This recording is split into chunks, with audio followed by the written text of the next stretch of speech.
do, a guy who wears hats and walks around in a black and white world. I began contemplating a more profitable line of work, like politics. We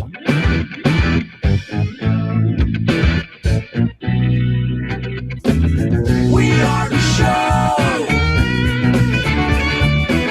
you want to know. It's time to talk to you.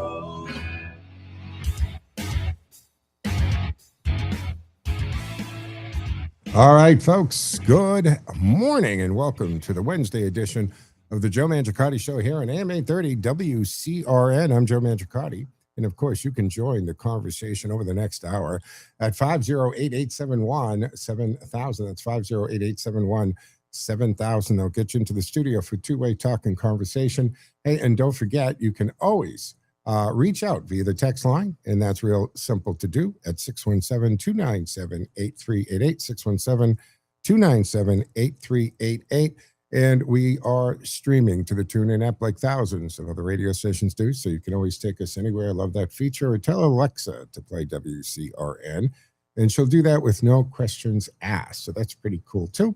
All right, housekeeping today is Behind the Glass, flying the board back at HQ today. So you can reach him at 508-871-7000. He'll get you into the studio for two-way talk and conversation.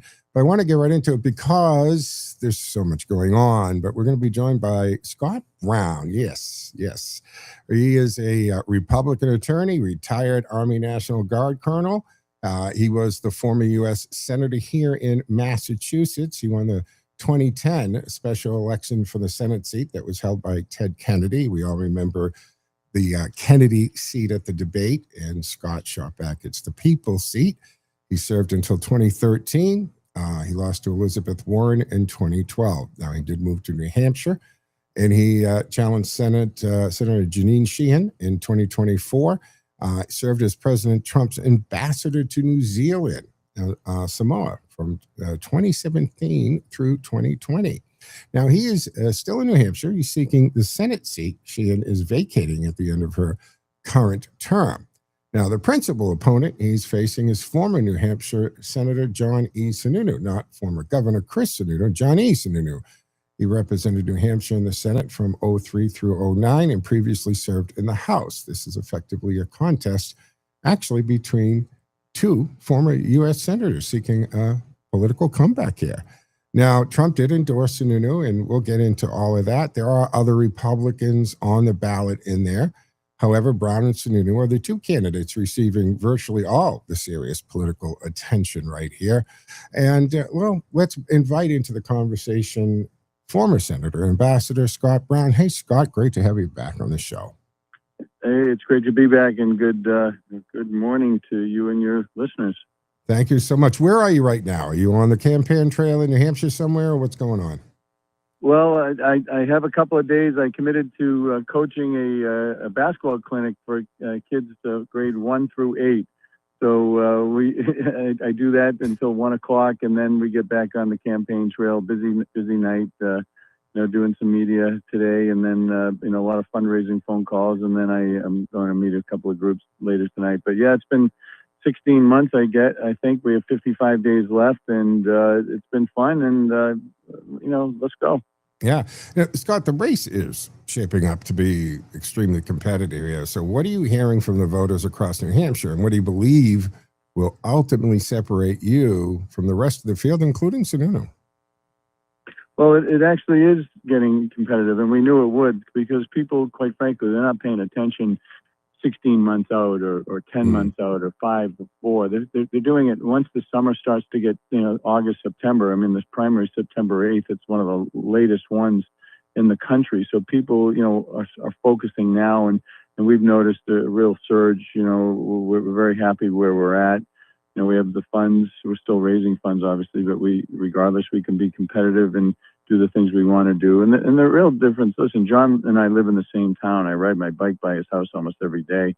And, he's got some qualifications, certainly, and a history of service, and so does the family, and so do I. So it's a question of what is that distinction? Well, I'm the only one in this race, Democrat or Republican, who has any military experience. I served almost 39 years. Retired as a colonel, started as an enlisted man, joined after the blizzard of '78. My first posting was at the 101st Engineer Battalion in Reading. And I joined because people on the highways were dying, and I saw these amazing people helping, and I wanted to be like them. So I joined and did my service, and was very, very happy to do so. So they don't have any military experience. With everything that's going on around in the world, whether it's Iran, Russia, Ukraine, those sorts of things, I understand what's going on. I've been to the region. I've been to Afghanistan, Pakistan, Israel, Dubai, Jordan, Kazakhstan, Kuwait. Understand and working with the ambassadors as a senator and as an ambassador. So they don't have that experience. And then the ambassadorial diplomatic experience, they don't have that either. I served almost 3.5 years, almost 4 years for President Trump. I had New Zealand, Cook, Niue, Samoa, and our interest in Antarctica. And it matters to be able to do trade deals and deal with catastrophes like the Christchurch massacre and the White Island volcano, building military relationships, dealing with international incidents and understanding the geopolitical problems and challenges that we have. There's no learning curve. And so I don't need to go ask anybody. I'll be the guy that will probably be asked about what's going on and why we need to do things a certain way. So they don't have that experience either. But quite frankly, I think one of the more important things is I'm a grandfather of 4. And why does that matter? It matters because I understand the challenges of our young people, our young parents and children, and whether it's working with the DEI, the challenges in school, the taking away of our rights, inflation, energy costs, and cost of goods. All of those things matter. And I believe I have a better handle on it than they do. Got it.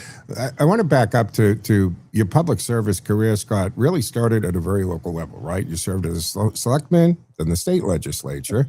So how does all of that experience, because you're dealing directly with families, I mean, can't get much more local, right, than a selectman, and deal with the taxpayers and small businesses. How did that background shape what kind of senator you're going to be when you did take that seat that Kennedy used to occupy?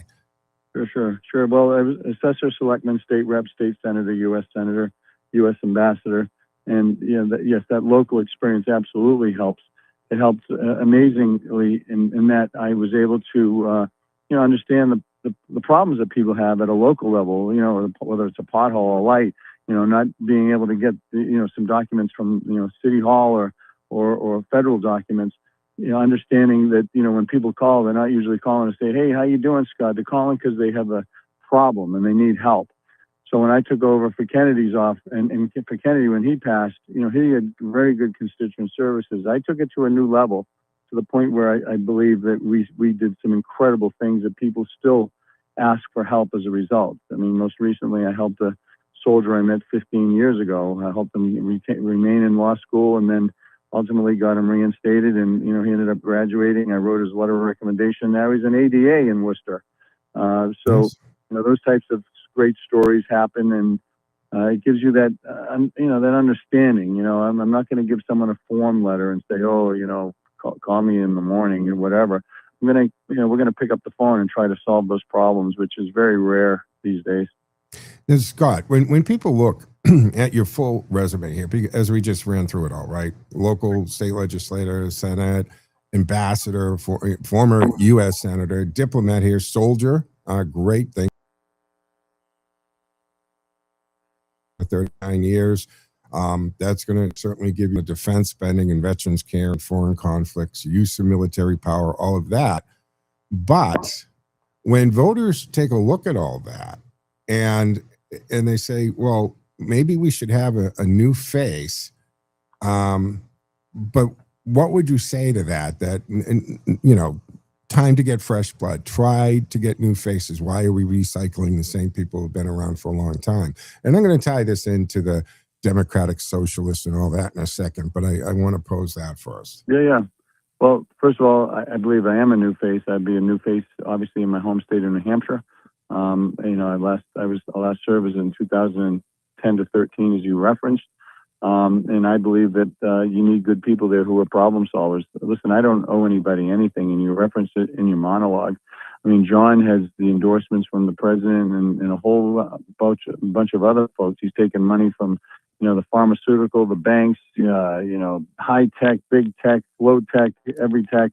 And, and then Chris Pappas, on the other hand, his resume, he's got, all the special interest groups, money from California, coming in droves. So when the votes come up for, obviously representing New Hampshire, who are they going to vote for? New Hampshire, or are they going to vote for all this special interest? I'm the only guy in this race who asked for another distinction, who is the absolute independent voice, who can actually say, yeah, I don't owe you anything. Just like I did when I ran the first time, when I was down 40 points and won by 6 or 7.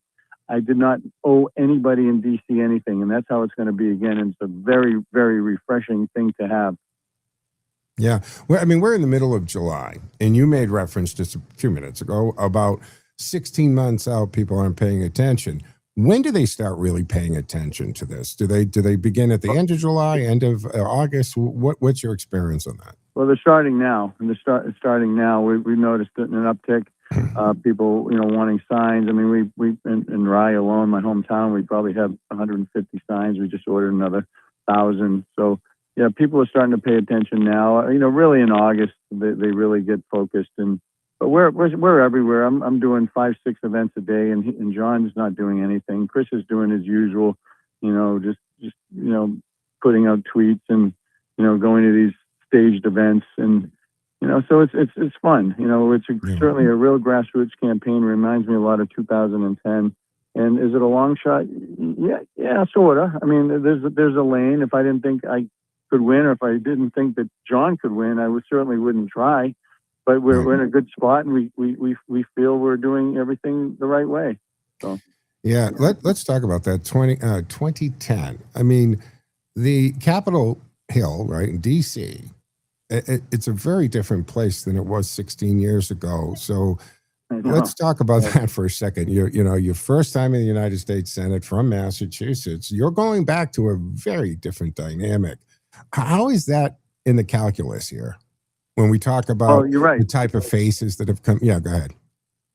A lot of them are the same faces, because I'm a term limits guy. They're not. They've been in 30, 40, 50 years. And quite frankly, when you talk about new faces, those are the types of people you should be addressing those concerns to. Mm-hmm.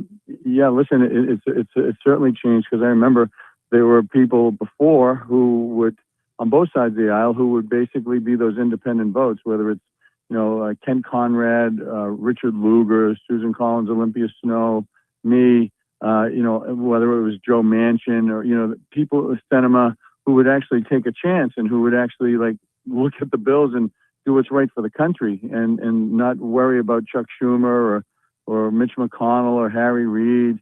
So those people they're almost all gone. There's 2. And so, yeah, it's either you're all on board or you're not. You're either going to pass it or you're not. So, I read the bills. I see how they affect our state, country, debt, and deficit, and I vote. And I think that's really important. And if it's a good idea, it's a good idea. We need more people like that. And, I believe I have that natural ability to problem solve and be that pragmatic representative for the people. If you were... Has it changed? Yeah. No, has it changed? Sure. But, you just keep those basic concepts in mind, and then you'll be good to go. So if you were fortunate enough to be sworn in as the new senator from New Hampshire, what can we expect to be your priorities in the Senate? I mean, other than, of course, taking care of your constituency in New Hampshire. Right. We've got the Iran situation going on, Ukraine still going on. We've got the Democratic Socialists. I don't know if you heard this latest platform, abolishing the Senate, abolishing the presidency, abolishing the Electoral College. I mean, it just isn't America. What would be your priorities as a newly minted senator? Well, one of the top priorities is to make sure that if they don't fund the government, and if the government isn't working, the people in the House and Senate don't get paid, as well as their staff. Because when the staff doesn't get paid, then they're going to do their damn jobs. They need to stay there and do the talking filibuster to get things done, and then that's number 1 and 2. And then looking at the insider trading. When I was there, within 6 or 8 months, I passed it, and then when I left, they weakened it. So I'm going to make sure we reinstate that and get some teeth in it, so that the people like Nancy Pelosi and others on both sides can't profit from insider trading. And then, obviously dealing with our grid, I think, is really important. We have to find a way to, upgrade our grid because, a couple of electronic magnetic bombs in the air, and we're in trouble. So we need to upgrade our grid. It's kind of boring, but it's so important to our survival, quite honestly. Sure. And then you're looking at our debt and deficit and making sure that we deal with those and don't continue to overspend. And then making sure our law enforcement are protected, and then dealing with a lot of the people that are here illegally. They shouldn't be here. They shouldn't be getting any benefits. You shut off the benefits to people here illegally, they'll go home. And that's it. That's a good start. Yeah, where are you coming down on this, on the ICE? ICE is pausing car stops, pause, not a permanent stop. The latest incident in Maine, of course, seems to have prompted that. What's your take on what's going on, and where do you stand with ICE, Tom Homan, et cetera? Yeah, well, first of all, I think he's doing a great job. I'm glad he's there, and so is Mark Wayne Mullen as a friend, and he's endorsed me. The fact that we wouldn't be in this problem when Obama was the deporter in chief, no one was complaining. Someone was here illegally, they'd say, "Hey, we got this guy. He's ready. We got to get him out of here." They'd send 2 ICE agents, and they'd get him out. He by far did more than President Trump and Biden, but that was okay. But now that it's Trump, everything is, people are getting doxxed, they're being threatened, they're being, attempted murders. And the fact that, had Biden not been here and done all the craziness, we wouldn't be in this situation. So with regard to what's happening, it's always appropriate to review anything that a federal or state agency is doing to see if we can do it better. Are there things they could do better? But last I heard, every time I've been pulled over, which hasn't been many, I don't slam on the gas and try to kill the guy. So, actions have reaction. Is the guy supposed to stand there and get hit? Is he not supposed to make the traffic stop that potentially could end up with one of our citizens being killed, has been happening when they're slamming through stop signs that they can't read, or, not driving with an appropriate license? And how about the governors that are issuing these licenses to these people who don't even know how to speak or read the English language? It's immoral. It's inappropriate and wrong. So my answer to the people who support this stuff is like, why? And what about the people who are getting killed, hurt, maimed as a result of this negligence? In terms of immunity, God, these governors better have immunity, because if one of my family members got killed as a result of this happening, I'd sue the crap out of them. Yeah. Whoops. Absolutely. Now, the other thing is, it has, and I think you've known this, most of us, and probably everybody listening to this show right now, have always known that there's a tremendous amount of scams and fraud and corruption going on. And as we see what started with Doge, and then, 23-year-old self-declared journalist with a YouTube channel is busting open daycare centers and hospice centers and transportation companies. And that ticker is continuing to go up, right? We're into first it was millions, hundreds of millions, then billions. Now they're talking about, if we start looking at all the states over the last, say, decade, we're into the $1 trillion mark. Is it even reasonable to talk to American taxpayers about one increase in any kind of tax when, first of all, you have billions of dollars that have been ill-gotten gain, and so much of it has even left the country? What are we going to do about that issue? How do we get this under control? There has been a breakdown, a cascading breakdown, and it seems there's no checks and balances. And when it was even brought, we're seeing evidence, whether it's Minnesota or California, here in Massachusetts, the SNAP program had massive fraud. How do we deal with this? This is bigger than most of us thought. We always knew it was there, but did we understand it was there to this level? Well, it comes from leadership or lack thereof. In Massachusetts, you mentioned the SNAP program. Other states, Waltz, Minnesota, Gavin Newsom in California, they don't want to stop it. They don't, they're taking care of that voting bloc who basically will vote for them until the sun goes down. And, the fact that I believe we could balance our budget, our annual budget by reeling this fraud in. And I'm glad that the president is taken seriously. He's appointed JD. He's taking it seriously. And once again, I don't understand why every Democrat and Republican in Congress and in every state house doesn't say, what are we doing here? We could use that money for education, instead of raising taxes, chasing people out of our states. We could be using that to basically improve our infrastructure instead of, having it go overseas or to people who basically are scamming us. Like, am I in upside down land that we don't get together and actually work on these things together? It makes absolutely no sense to me. I always call that Bizarro World. Do you know the Superman comic universe, right? When they're in the it's Bizarro World. Because it just seems everything is absolutely inverse to where it should be when it comes to this stuff. For New Hampshire, what are the issues that you're talking? Because you'll be, of course, a federal senator and you'll be in Washington most of the time, but you're still a New Hampshire senator. What are the issues that you find is going to be your priorities as the New Hampshire senator, and what are the New Hampshire residents saying to you they want from you as their senator? Right. Well, one of the things, regardless of what they're saying to me, one of the things I'm going to make a top priority is finding a mechanism to help our governor and legislature come up with a way to increase our cell service. It's terrible and it's dangerous. You're finding that out on the campaign trail, huh?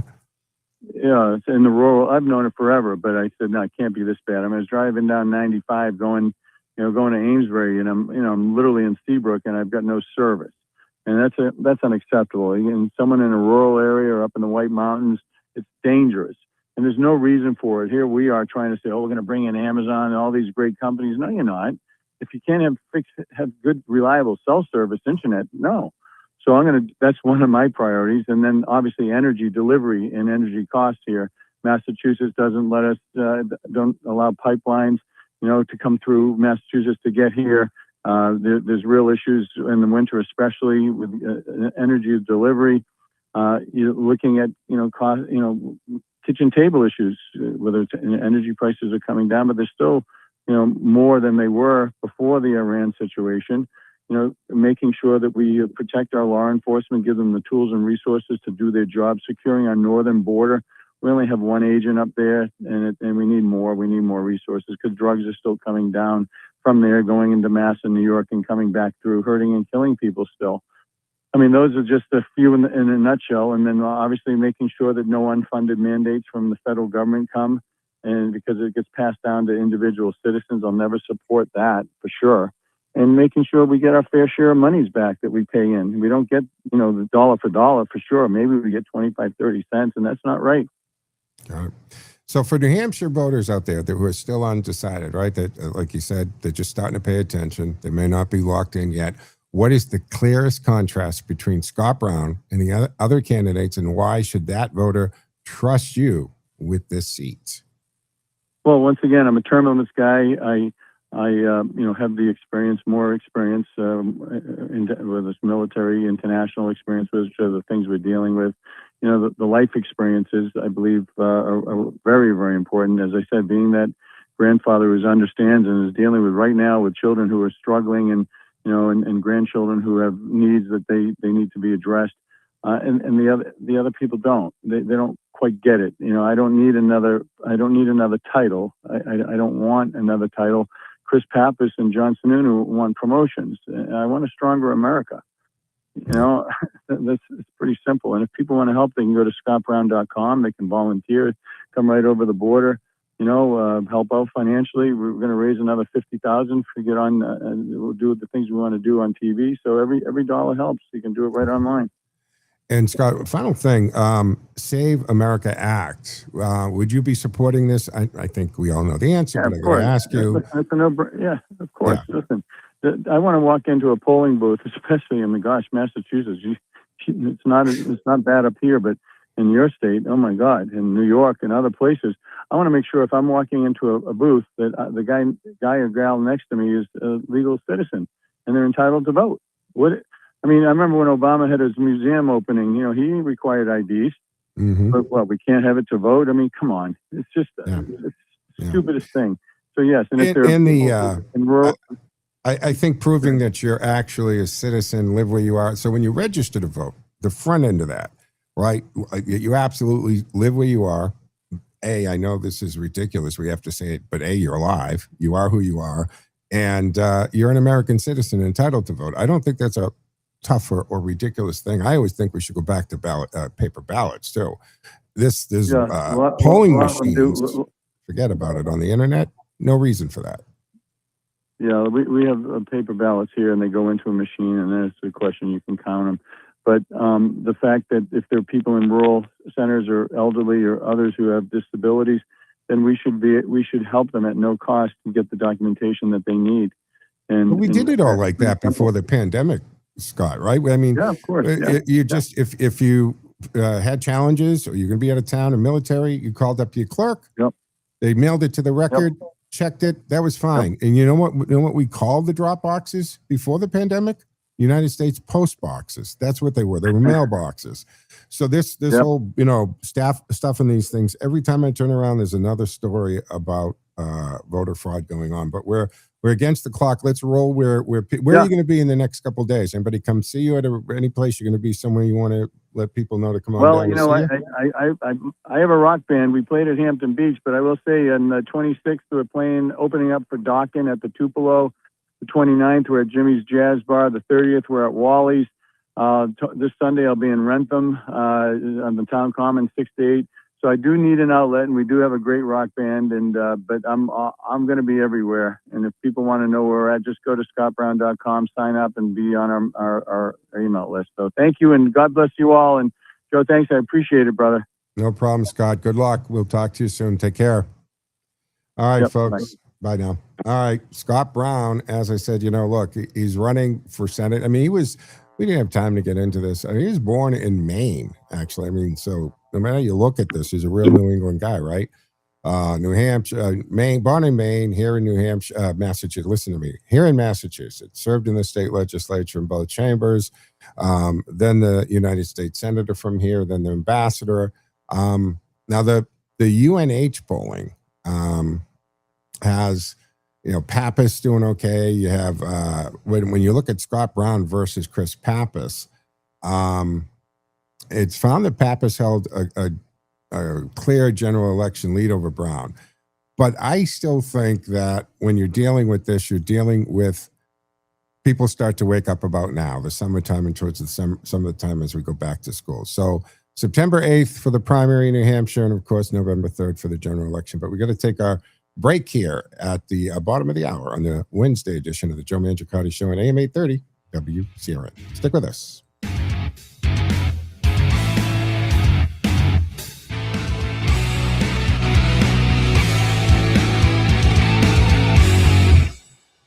WCRN. Time now for the forecast from the Boston Independence Group Weather Center. Call Jerry Doherty today at 877-772-1776. Retirement is within reach. I'm Chief Meteorologist Sherry Spear, and here's the latest Boston 25 weather on Radio 830 WCRN. It's going to be hazy and smoky again today, but generally dry. Temperatures are going to make it probably close to 90 degrees, but we might fall flat because of all the smoke and the haze, preventing all the sunshine from doing its job and warming us up. Now, overnight tonight, we're going to fall back into the 60s, and I've got us at about 89 or 90 again for tomorrow, with a very similar smoky sky expected. I'm Chief Meteorologist Sherry Spear, near Boston 25, live for the morning drive weekdays on AM 830 WCRN.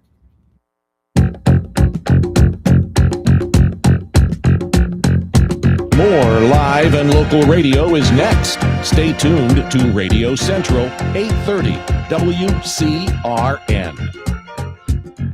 Hi, I'm Lee Gaudette of the Gaudette Insurance Agency, a third-generation family business based in Whitensville with branch office locations in Grafton, Shrewsbury, Westboro, and Southborough. We are a full-service independent agency offering all aspects of insurance to businesses, families, and individuals. We are in the peace of mind business. Call, click, or come in to see us at any of our locations for a free assessment of your insurance needs. Also, listen to Radio Central WCRN every Friday morning at 9:30 for the Gaudette Insurance Show. The best Italian cuisine served by some of the nicest folks you'll ever meet is at Zidi's Italian Trattoria. It's fine Italian cooking at the Speedway Shopping Center, 290 Turnpike Road in Westboro. It's like sitting down with your family for an authentic home-cooked Italian meal. From intimate dinners to catering for events of all sizes. From pizzas and calzones to classic Italian dinners. Every meal at Ziti's is one you'll remember. Head on down to Ziti's, 290 Turnpike Road in Westboro.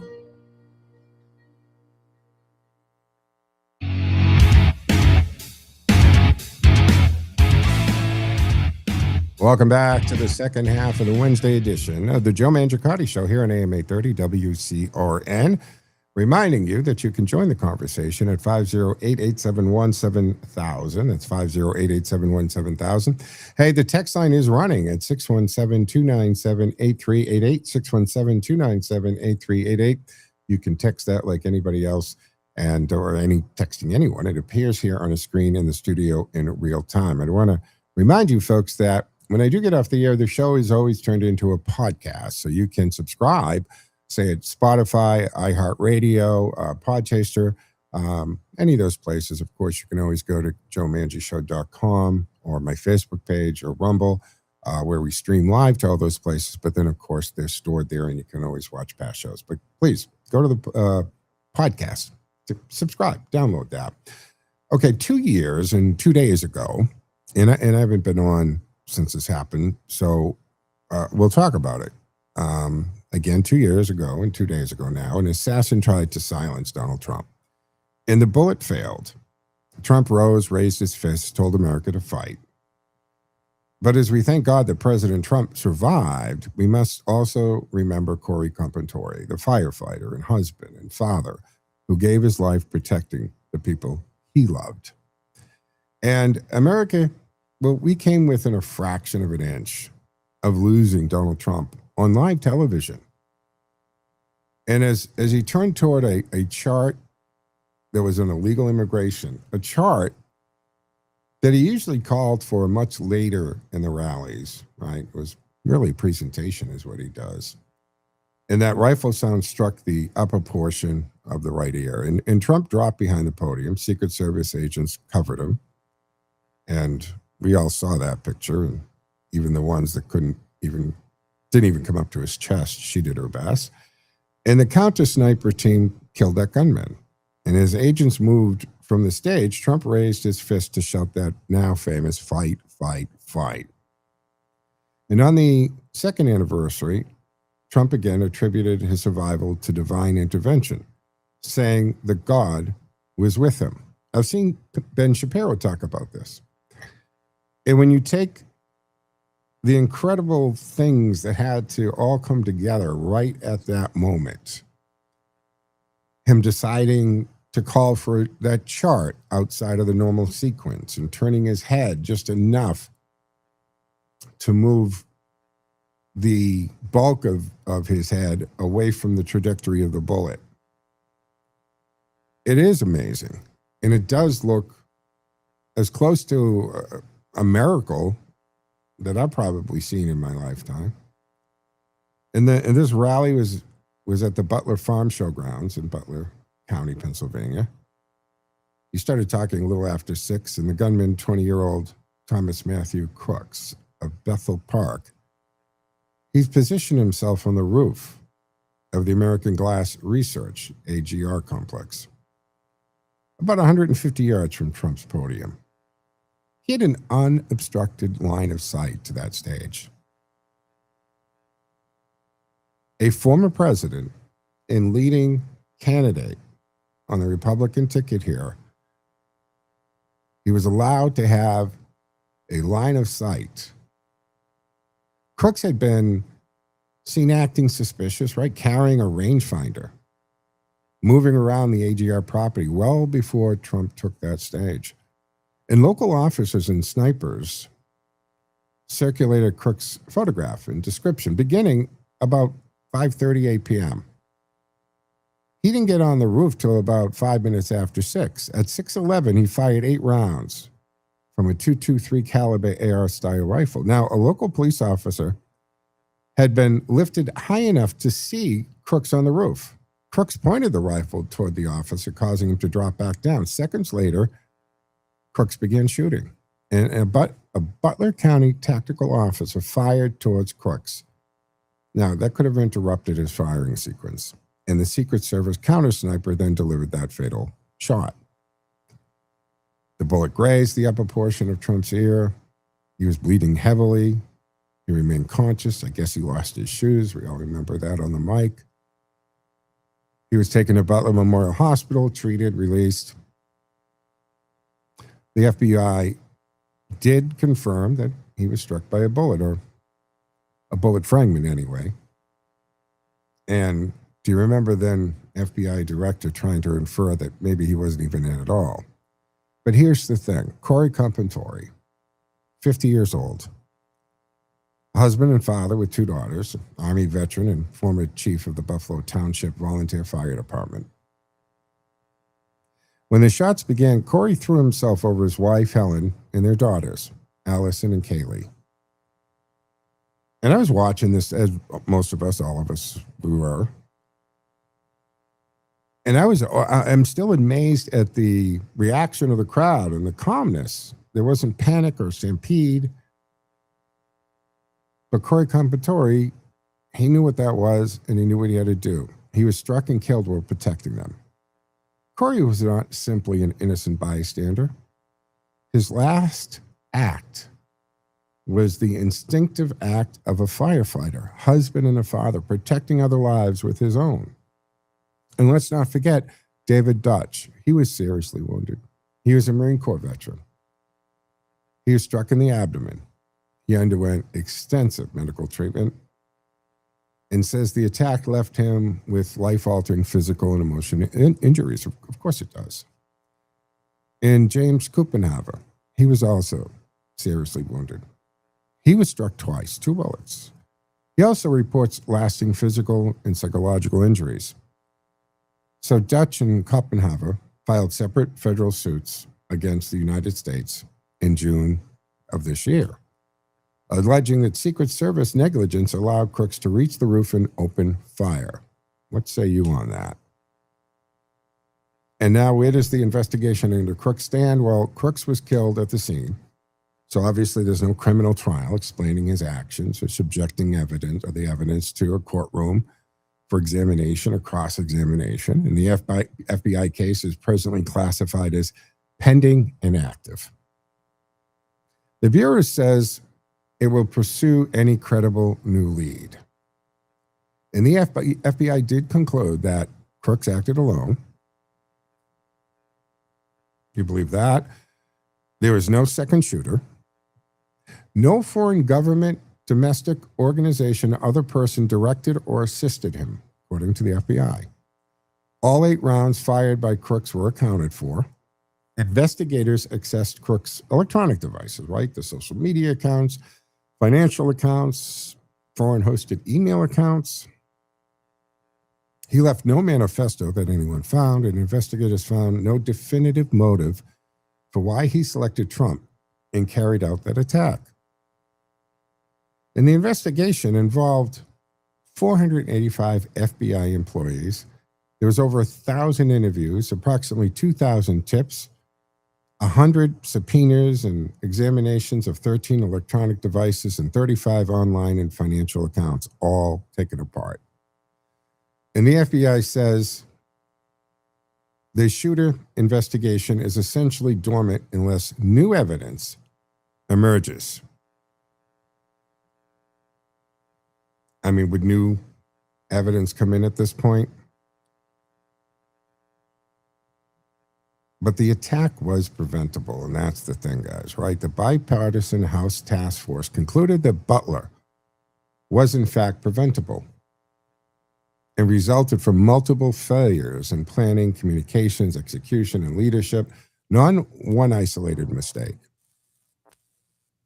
There was over 100 transmissions with the local police departments that Secret Service Command Center did not monitor, never heard, didn't even have the ability to hear it. Then there was no drone coverage.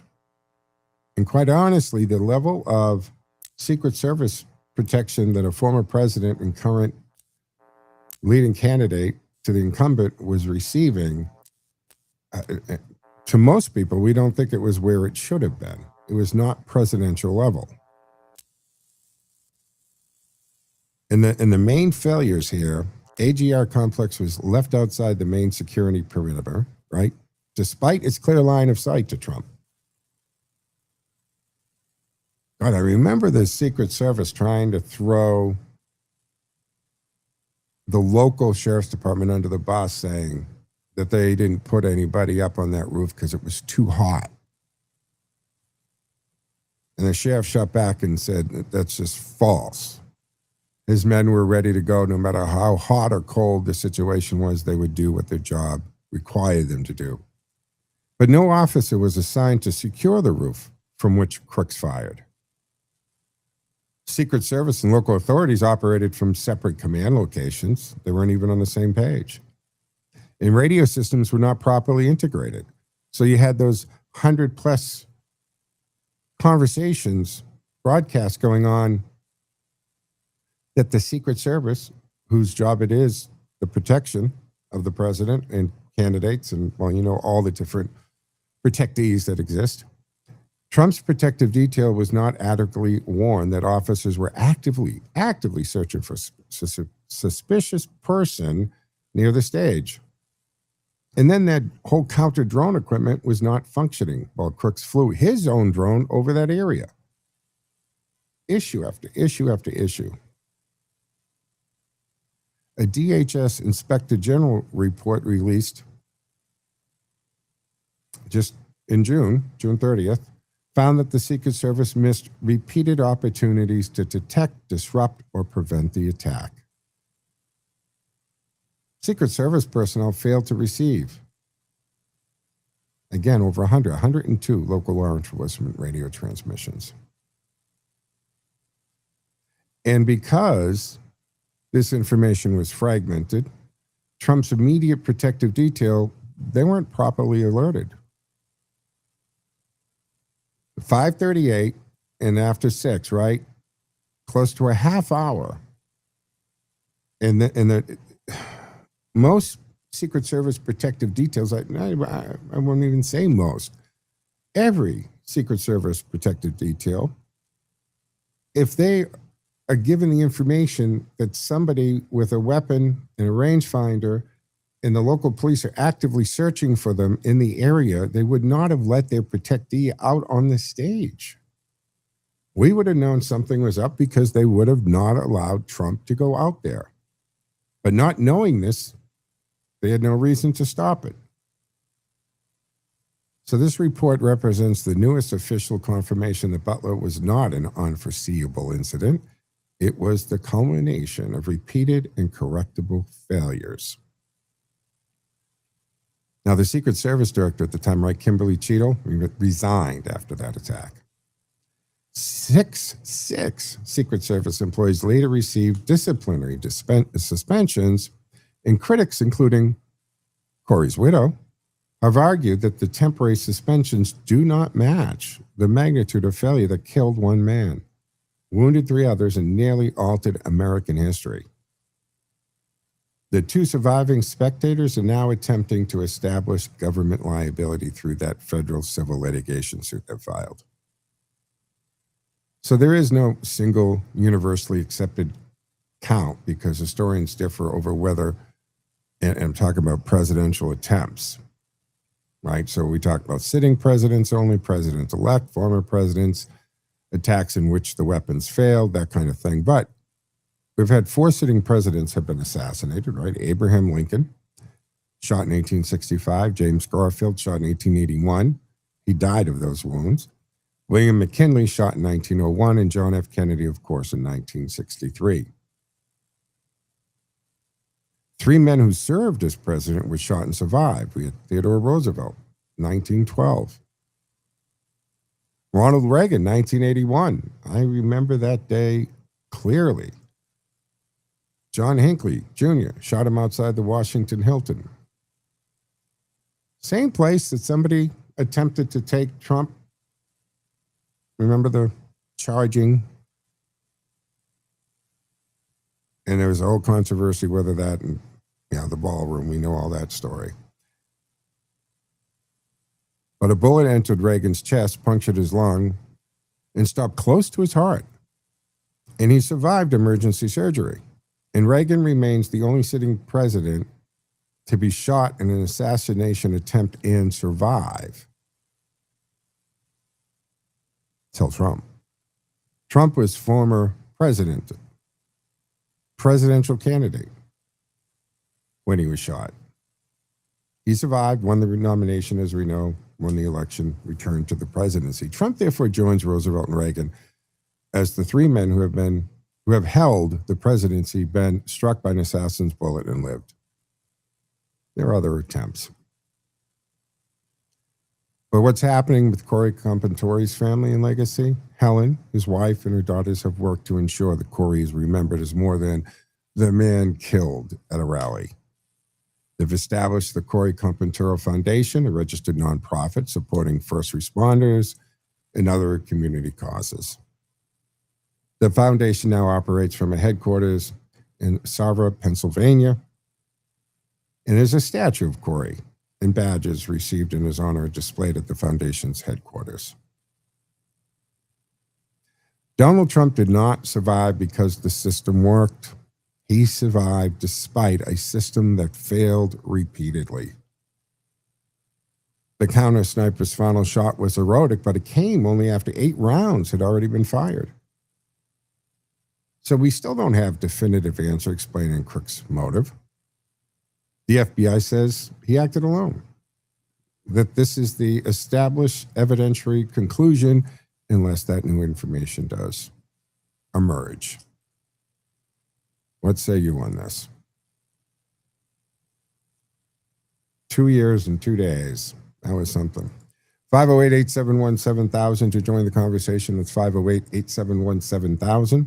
Lines are open and available. And of course, you can text us at 617-297-8388, 617-297-8388. And it appears here on the screen in real time. Now, the other thing, we lost this past weekend, and again, I haven't been on since, Lindsey Graham. 31 and a half years in Congress. This I think, was a surprise to everybody. When I first saw something on one of the social media feeds, you have to check it. If you're going to run with anything or repost something, you try to do a quick search to make sure that it's not some idiot thinking they're funny. So the first thing I think I saw on X, I really honestly did not pay attention to it till I saw multiple things emerging, and then I started checking news sites. Fairly young man, especially, considering average age of somebody in Congress. 31 and a half years in Congress. But here's the thing that really surprised me, and probably you too. He died on July 11th at age 71, the most defensible estimate based on his final congressional financial disclosures. They say he was only worth about $1.5 million. Now, that to me seems like what almost all of members of Congress should be worth if all they've ever made as the base salary is $174,000. But based on the disclosures and estimates, it's not a final probate accounting of his estate or anything. But that seems low when we hear what Pelosi's of the world are worth, right? What everyone thinks of Graham's politics, the available financial records, they certainly don't portray a man who used 3 decades in Congress to become fabulously wealthy. Now, he earned a substantial government salary and presumably, he accumulated federal and military retirement benefits, but he died with a relatively ordinary 7-figure portfolio, not the tens or even hundreds of millions of dollars associated with some longtime Washington politicians. So Lindsey Graham spent 31 and a half years in Congress, 8 in the House, 23 and a half in the Senate. He died worth roughly $1.4 million. Agree with him or not, the public record does not show a politician who went to Washington and converted public office into a personal fortune. That's interesting. He was elected to the Senate in 2002. But his Senate service formally began on the 3rd of January in 2003. Therefore, claims that he spent 30 years in the Senate. A little incorrect. It was approximately 23 and a half years in the Senate, 8 years in the House. And you look at the amount of money that second, third members of the House, what they claim. I mean, look what happened with Ilhan Omar. And then all of a sudden, with $30-something million, they backed that up real fast. But according to the disclosures they have to file back in May, the range was slightly, his net worth was slightly more than $600,000. That's at the low end. And at the higher end, it's estimated to be 2.2. But even at 2.2, for all those years in Washington, I got to tell you, this places him, I think, 294th among 535 voting members of Congress, around the middle to lower portion of congressional wealth rankings, and nowhere near Washington's multimillionaire and billionaire class. His disclosed investments were primarily mutual funds and cash accounts, government securities, rather than some large portfolio of individually traded corporate stocks. So what say you on that? Because he didn't seem to, it wasn't married, right? They lost him and his sister, who has now been sworn in to finish out his term. What is 6 weeks or something? 6 months. 6 months. So parents died young. He looked after his younger sister, Jill, and eventually adopted her. So all in all, an interesting family situation. And what I don't understand is the amount of, outrage that seems to be online about his sister being sworn in to finish out until an election can be held. And McMaster's, right? The governor could do multiple, they could do one way or the other. But they decided to, and Trump supported this, put his sister Jill in with the understanding that she had no plans on running or making a career switch, but a seat holder, a placeholder, if you will. So we'll see. What say you in this? I just was amazed at the amount, because we've seen this happen before. We've seen wives, and don't hold me to this, but I think I remember the first woman in Congress was actually the wife of a congressman who died in office, and she was placed. But that was even before women, I think it was 1919 or something, before women even had the vote. What say you on that? 508-871-7000 to join the conversation. Lines are open and available. So I did want to get this in before we had to wrap up today. Have you been watching? And I brought this up with Scott. How can you not bring it up with any candidate or current member of Congress or Senate or even in our state legislature? The amount of corruption and fraud, it's just, Dodge really helped kick that off, right? But we're looking, and we've all known. I've talked about this, the Medicare fraud. I mean, it's so universally understood that it exists on such a massive level. It's in pop culture. It's in common vernacular. It's built in and baked into TV shows, as if it's the universal truth that we all know that there's tons of Medicare fraud and Medicaid fraud, and it's par for course. It's cost of doing business. But it's unacceptable, I think. And then we're seeing out of California, color me surprised, right? California, you mean there's corruption in California? Dana Williamson, right? Longtime California political consultant, and she was the former chief of staff. So you got it, Gavin Newsom. She is at the center of a federal public corruption and fraud scandal involving the misappropriation of $225,000 from a dormant campaign account linked to Xavier Becerra, former California Attorney General, Biden's U.S. HHS secretary, and now he's the gubernatorial candidate. But whenever we hear these stories about this fraud and the corruption, and this is a perfect example. Almost $250,000 sitting in some campaign fund somewhere, and the arrogance, is it a combination of believing that if you're entrenched enough in the political landscape that you're untouchable? Is it because you're associated with one party over another that you think you're untouchable? What's the reason there? But she just decides it's sitting there. And according to everything I've read by investigators and articles on this, it wasn't particularly clever about it. I mean, she just transferred the money to a personal account. Didn't even have the decency to set up multiple shell corporations and pay vendors on paper or anything like that. You know, money laundering. She's 53 years old. She served as Newsom's chief of staff from late 22 to early 23. It's not a long time. And then through late 24, now she was indicted in November on 23 federal counts alongside co-conspirators, including Sean McCluskey, and that's Becerra's longtime chief of staff. So you got two chiefs of staff here. And there's a lobbyist involved, Greg Campbell.